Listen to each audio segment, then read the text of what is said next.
Hello and welcome to the January 2019 layout update for the Trent Valley Railway. In this update we'll take a look at the completed inclines. This gives a good perspective on the sort of size of the layout that I'm constructing for the Trent Valley Railway, but also shows the amount of work that was involved in building the inclines. And we'll take a closer look at the removable section by the garage door. This was built effectively over about a week, basically building the framework first on the right and the left hand side, working one by one on each of these sort of sections that cross the removable baseboard. And we'll spend some time at the end of the updates watching some of the trains around the layout.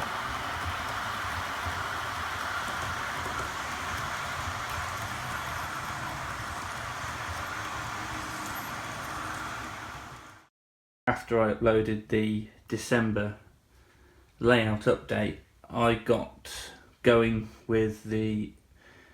inclines and finishing those off to make sure that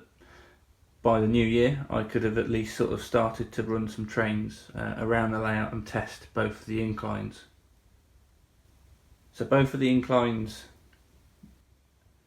which I've shown previously, have now been constructed. The framework is in position, and I've spent the time between Christmas and New Year basically cutting out the plywood sections that sit on top of the framework for the incline.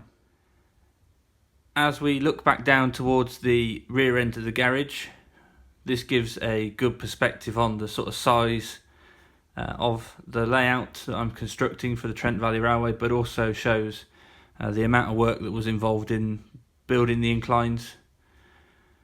and then basically getting the plywood sections cut to size as I went round each of the inclines, and then put on top of the framework, and then I've laid the track as well, which did take quite a while just to sort of lay a test track which goes now all the way from the bottom level up one of the inclines, and effectively then obviously then reaches the top level on the left hand side before it can then sort of descend back down the other incline. This area here is an example of the corner structure, which the inclines basically are built off the walls, and now I know sort of what sort of track layout I'm having around the bottom level down there. I've added in some sort of other support posts and joists which will then sort of prop up this incline levels to make sure that these are basically at the right height, and as the trains pass over them, they don't basically move with obviously the weight of the train passing over the incline. So I've got the corners effectively screwed in for the time being, and I can obviously take those out and replace them if I need to, or if I need to get underneath those sections to fix the framework. But as we come towards the bottom level here, this is what I was finishing off towards middle of December, and that's now complete with the plywood on top of it, and that effectively then runs down into the Woodland Scenics sort of foam risers, and then that goes down to the bottom level, and you can see there at the back then the Stobart rail container train, which effectively is on the opposite incline, and then that joins the lower level of the boards there at the very back. Looking at this side of the garage in particular, which is sort of the more open side compared to the right hand side with the sort of baseboards covering the lower level right the way out, The idea, hopefully, at the bottom level here is to have some sort of scenic section which is visible without being sort of obstructed by the inclines, and that will then basically come off the lower level running lines on the lower baseboard.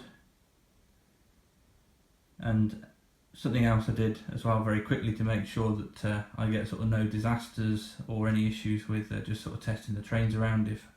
I get a derailment, for example, is I've made sure that I've added the insulation piping to the edge of the inclines. So I made sure effectively there that the plywood sheets that I was cutting were slightly wider than the framework, and then basically then the insulation pipes already had sort of a line in them to cut down to make sure that they can then be put onto the edge of the plywood sheets.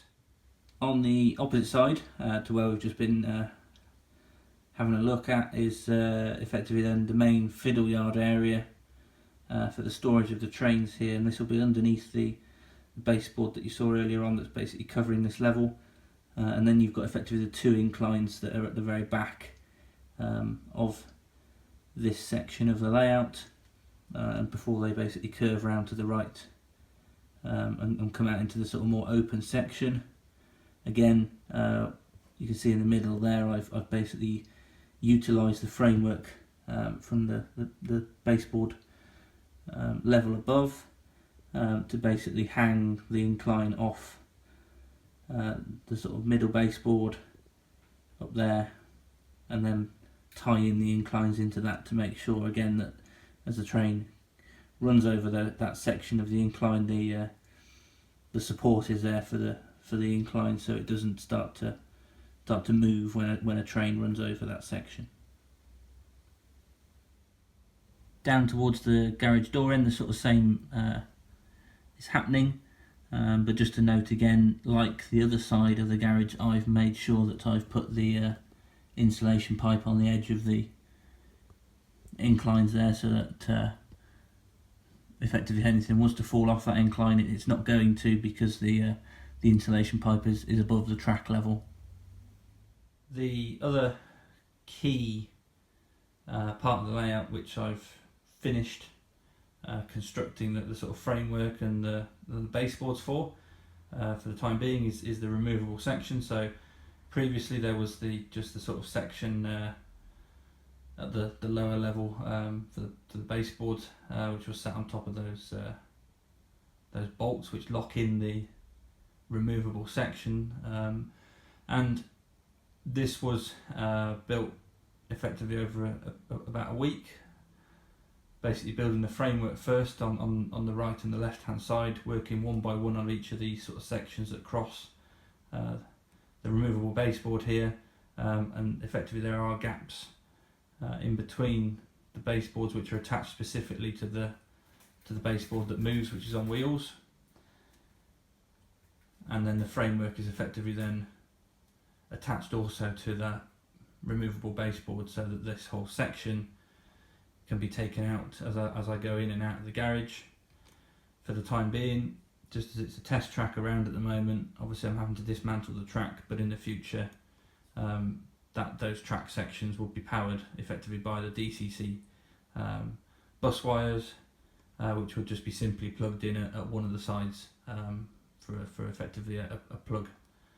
into another main running wires that will effectively go underneath the other baseboards, either on the right or the left hand side, when I get to that part of building the layout. In a future video we'll look at this in much more detail, and we'll have a look around effectively the construction and the sort of specific parts and how it works in terms of actually being removable from the rest of the main layout in the garage. Just want to give a quick overview here of the inclines and effectively then the progress between where I was in the December update in 2018 and where I am now in the middle of January. So effectively you can see there that as we come around, it's all connected up now with the inclines from the lower level, up to this first, what will be here along here, the first sort of scenic section, main scenic section of the layout. Hope you enjoyed this update. A lot of work went on between December and January, so I might take a small break whilst I test the trains, make sure everything is working as I want it to, and then I will then progress to, if you may have noticed around the layout, there's quite a lot of track, and then there's also quite a lot of points. So basically, as I'm moving forwards, I'll start to actually lay out the track, both on the lower level of the baseboards and also on the inclines. So thank you very much to all the new subscribers and the views and the likes. It's much appreciated, and I'll leave you with some running shots of the trains going up and down the inclines on the latest work on the Trent Valley Railway. Cheers.